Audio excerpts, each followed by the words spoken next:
semuanya. Kami dari kelompok 5 akan menjelaskan tentang teori belajar kognitif. Saya Christopher Pratama dengan MPM terakhir 2112. Saya Nadia Sepasya dengan MPM terakhir 2101. Saya Mubazir Farhadi dengan MPM akhir 21110. Saya Hanifah Nurafni dengan MPM terakhir 131.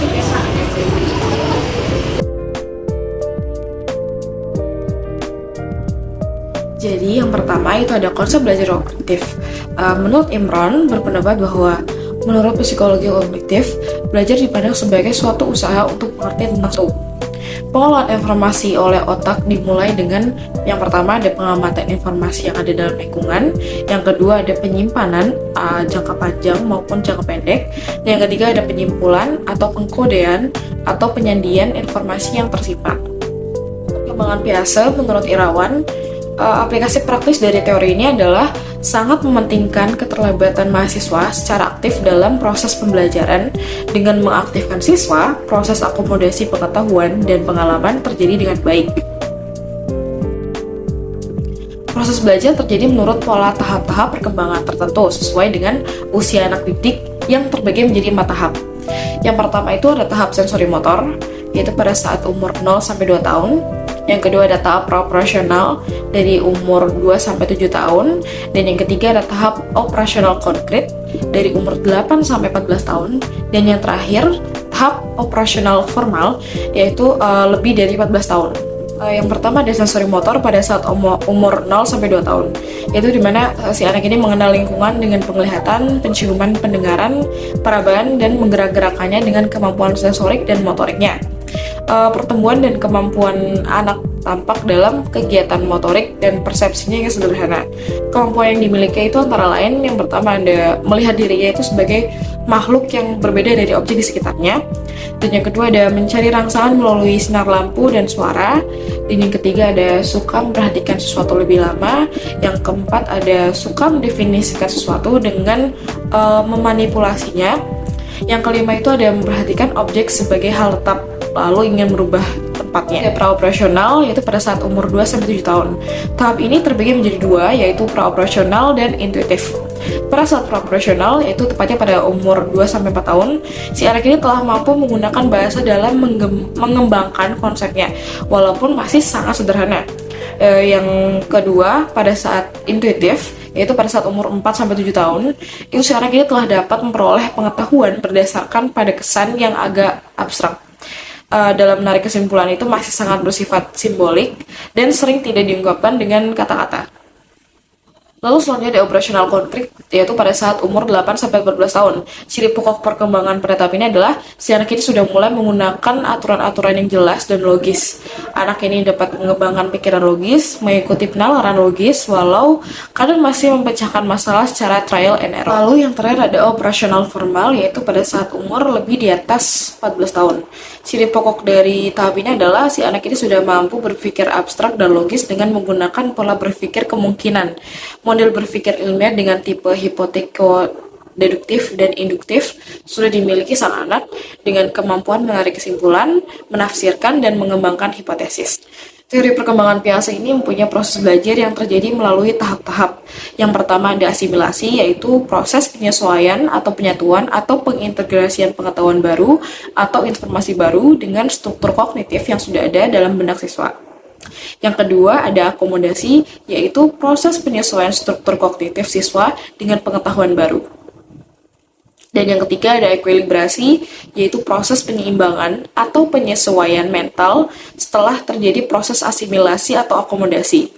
Ekuilibrasi baik jika orang mampu menata informasi dalam urutan yang baik, jernih dan logis, dan ekuilibrasi yang jelek itu bila menyimpan informasi itu kurang teratur, orang tersebut cenderung berpikir secara ruwet dan tidak logis dan berbelit-belit. Selanjutnya ada penerapan teori perkembangan Piaget dalam pembelajaran. Untuk pengaplikasiannya sendiri itu mengikuti pola berikut ini. Yang pertama ada menentukan tujuan-tujuan instruksional, dan yang kedua ada memilih materi pembelajaran, yang ketiga ada menentukan topik-topik yang mungkin dipelajari secara aktif oleh siswa, tentu dengan bimbingan minimum dari dosen atau guru. Yang keempat ada menentukan dan merancang kegiatan belajar yang cocok untuk topik-topik yang akan dipelajari siswa. Kegiatan belajar ini biasanya berbentuk seperti eksperimen, problem solving, role play, dan sebagainya. Untuk yang kelima ada mempersiapkan berbagai pertanyaan yang dapat memacu kreativitas siswa atau mahasiswa untuk berdiskusi atau bertanya. Dan yang keenam ada mengevaluasi proses dan hasil belajar. Sekian dari saya, terima kasih. Teori selanjutnya adalah teori Brunner, yang mana teori ini biasa dikenal dengan discovery learning atau belajar sendiri atau menemukan konsep sendiri. Brunner menganggap bahwa belajar penemuan yang dilakukan secara aktif oleh manusia dan dengan sendirinya memberikan hasil yang paling baik. Adapun tahap-tahap belajar menurut Brunner yaitu ada dua. Yang pertama adalah proses belajar ditentukan oleh kita mengatur sendiri, bukan dengan ditentukan oleh umur. Yang kedua adalah belajar yang mana terjadi melalui tahap-tahap oleh cara melihat lingkungan. Nah, pada tahap ini terdapat 3 tahap. Yang pertama adalah tahap enaktif. Tahap enaktif adalah tahap memahami dunia menggunakan pengetahuan motorik, seperti melakukan observasi secara alami yang dilakukan secara langsung, seperti gigitan, sentuhan, dan melalui percobaan. Nah, untuk tahap yang kedua adalah tahap ikonik. Tahap ikonik yaitu dilakukan melalui gambar-gambar atau visual verbal, seperti itu. Dan yang ketiga adalah tahap simbolik. Nah, tahap ini seseorang memahami dunia melalui logika, bahasa, dan matematika.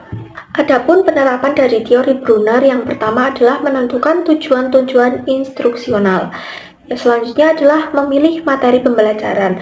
Nah, pada teori Brunner tadi, tahap-tahap yang dilakukan dapat menentukan materi pembelajaran.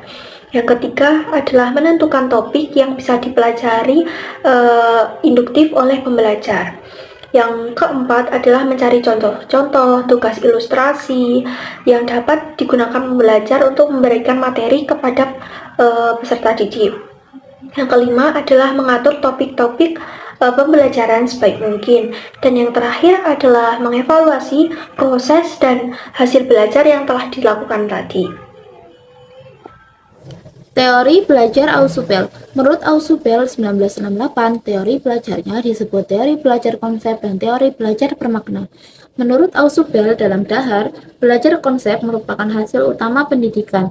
Konsep-konsep merupakan batu-batu pembangun berpikir. Konsep-konsep merupakan dasar bagi proses-proses mental yang lebih tinggi untuk merumuskan prinsip-prinsip dan generalisasi-generalisasi. Kemudian, konsep belajar Ausubel. Macam-macam konsep antara lain adalah atribut, struktur, keabstrakan, keinklusifan, keumuman atau generalis, ketepatan, dan kekuatan. Konsep dapat diperoleh dengan 2 cara, yaitu konsep belajar Ausubel asimilasi konsep, merupakan cara utama untuk memperoleh konsep selama dan sesudah sekolah. Yang kedua adalah merupakan bentuk memperoleh konsep-konsep sebelum anak masuk sekolah.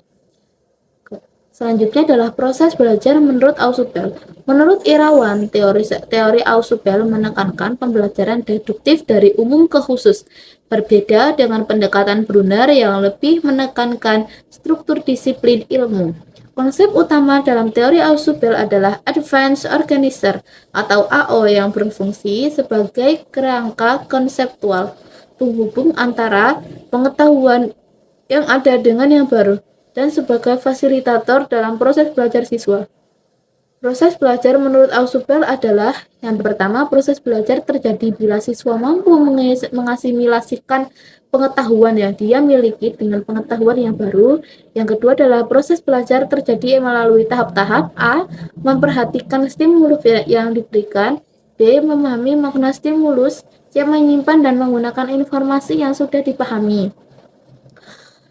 Selanjutnya adalah penerapan teori Ausubel. Secara umum, aplikasi teori Ausubel dalam praktek proses pembelajaran sebagai berikut.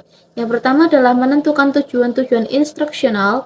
Yang kedua, mengukur kesiapan siswa, minat, kemampuan struktur kognitif, baik melalui tes awal, interview, review, pertanyaan, dan yang lain-lain. Yang ketiga, memilih materi pelajaran dan mengaturnya dalam bentuk penyajian konsep-konsep kunci.